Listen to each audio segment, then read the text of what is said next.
Welcome to Travels Unfiltered. My name is Clarissa, and in today's video, I'll be sharing our recent experience flying with Jetstar on a business class fare from Melbourne Tullamarine to Singapore Changi. For more travel tips and reviews, subscribe to our channel. Business class doesn't come cheap. That's why we put together this video delving deep into Jetstar's international business class experience. By the time you finish watching, you'll have a clear idea of whether it's truly worth splurging on a business class ticket with Jetstar. One important thing to note before we begin is that we paid a reduced amount of 700 Australian dollars each for our tickets. The usual fare is between $1,100 to $1,500 for a business class ticket between Melbourne to Singapore. We did this by utilizing Skyscanner to find the cheapest day to fly on, and once we had done that, we compared the prices from Jetstar's direct website and the Skyscanner prices. We found the Skyscanner prices cheaper, so we decided to book through them, saving us approximately $400 each. You can find more information about Skyscanner through the link in the description box of this video. Now that we've outlined our booking experience, it's time for you to strap yourself in and get ready to join us as we review our entire Jetstar business class experience right from check-in until landing. Let's start with the check-in experience. Jetstar recently changed their check-in, bag drop, and boarding gate closure times. So with this in mind, we decided to arrive exactly 3 hours before our flight, as recommended by Jetstar. Unfortunately, there was a slight delay in the opening of the check-in counters, so there was a long line even for business class passengers. In saying that, after about 20 minutes of waiting, the business class line was entirely checked in and provided with an express pass for the security section. Unfortunately, due to safety reasons, we couldn't film the security experience. However, once we walked through the international departures point, it took approximately 5 minutes to clear security with our express pass, which was very handy. Having completed check-in so quickly, we had approximately 2 hours until boarding time. Now, it's important to note that since we booked the business class saver fare, we didn't have access to the lounge, so instead we decided to get some breakfast from Urban Providor, one of the cafes near the gate. Highly recommend the eggs benny with prosciutto. It was absolutely delicious. However, if you do opt for the full business class fare, you'll have the privilege of enjoying complimentary food and drinks and a dedicated luxury area while you wait to board your flight.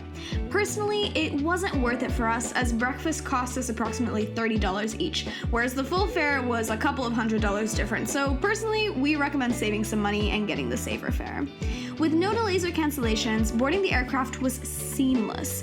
Business class passengers were all called first. This allowed us to board instantly. The staff warmly greeted us, creating a pleasant atmosphere right from the start.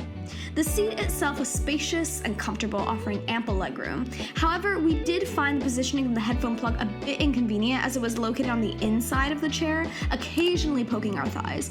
Nonetheless, it was a minor annoyance in an otherwise pleasant experience. The windows were also electronically adjustable, which was a nice touch, allowing you to control the amount of natural light entering the cabin. Once we were settled into our seats, we were delighted to find a cozy blanket, pillow, and a complimentary chill kit provided.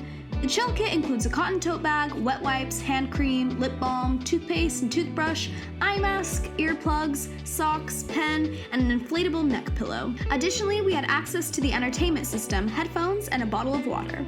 As soon as we were seated, we were greeted by the attentive staff and offered a choice between sparkling wine, juice, or water. We opted for the sparkling wine, although we should mention that it wasn't particularly outstanding.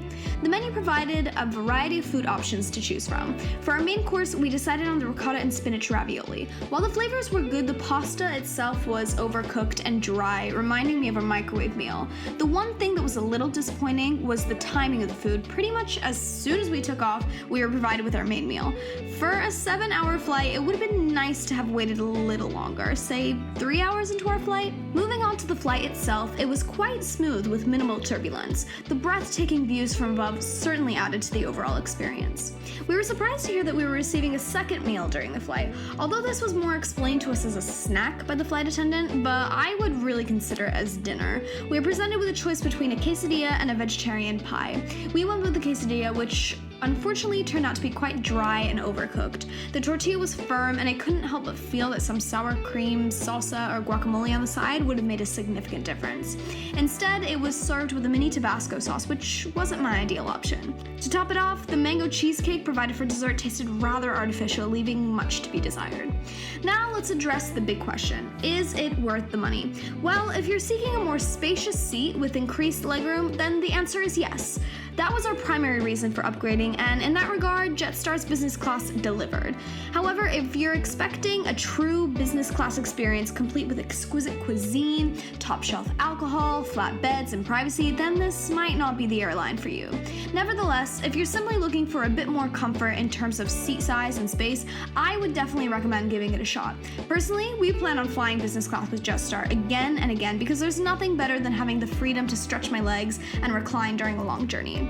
That wraps up our review of Jetstar Business Class experience from Melbourne to Singapore. If you're in the process of planning your next vacation and need more travel advice and recommendations, check out our Travel Essentials playlist. The link is in the description box of this video.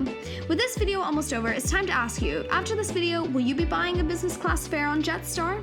As always, don't forget to hit that subscribe button for more travel tips and videos, and give this video a like if you enjoyed it. See you next time!